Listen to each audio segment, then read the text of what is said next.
Hey guys, it's Pereira from PD Tech HD, and in this video, as promised, it's my Vodafone Smart V8 hands-on video where I'll be sharing my experience with it after using it for a short time. So let's get started.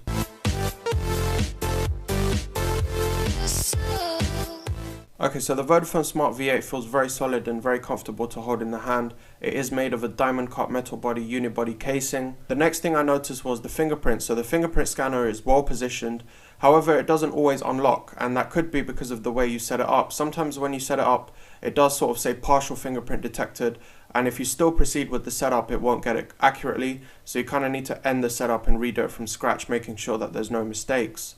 But even still, I wouldn't say the fingerprint works 100% of the time, so something to bear in mind. And speaking of the fingerprint, I would prefer if the lock button was integrated within the fingerprint rather than a separate button.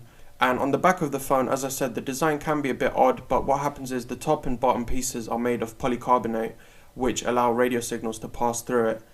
The other thing, the phone buttons line up well with my hand, so my thumb kind of comfortably rests on the volume rocker and the index finger rests on the lock button, so it's quite easy to use one-handed. The headphone jack is on the top. Some of you guys may like that, some of you may not. The phone comes with Android 7.1.1, and for the most part it's a pure experience. You're getting a few Vodafone apps on top, but for most part it's a pure experience. And you've got sort of a quick launch to Google Assistant by holding down the home button, as you may expect as well. The camera's actually been quite decent, so I've taken a few pictures here. I was really impressed with it, at least in terms of the focus. It's got really quick autofocus in decent to well lit conditions, so that really impressed me.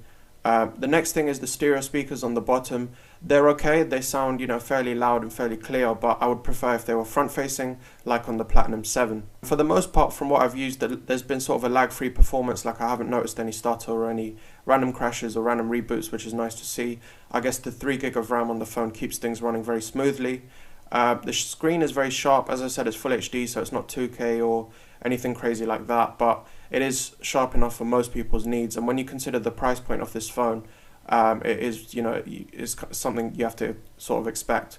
The other thing is, going back to the fingerprint, there are a few extra features that the fingerprint allows you to do, but I may do that in a separate video, so look out for that.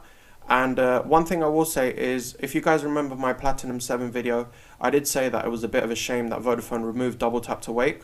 Well, I'm pleased to report that they've brought it back with the V8, and you basically go into settings, display, and then turn on double tap to wake, and it really does make the phone easier to use, again, one-handed. Staying on the screen, basically, it is very visible in sunlight. I only had to have it about 50 or 60% and I could see it fine, whereas something like on my LG G6 on 100% I still struggle to see it. So the screen on the V8 is very bright. The other thing is the phone didn't get hot while using 4G. Normally phones get quite warm or quite hot to touch, but this one stayed quite cool. It did, however, get a bit warm while watching a Periscope stream from my friend Jordan the other day. So yeah, that's to be expected a little bit. Yeah guys, that's been sort of overall some points on what I've noticed of using the phone, at least for a day or two now. Don't forget to check the unboxing that went up earlier today. So yeah, check that out. Link will be in the description. And leave a like, guys, if you enjoyed the video. Drop a comment down below with anything else you want to know about this phone. Like I said, I've got a video coming on the fingerprint, and I'll do some other features as and when, depending on what you guys want to see. And yeah guys, don't forget to subscribe for more tech videos. I'll try and put pricing and availability of this phone in the description as and when I have it, so stay tuned for that. And yeah guys, I'll see you in the next video. Take care. Bye.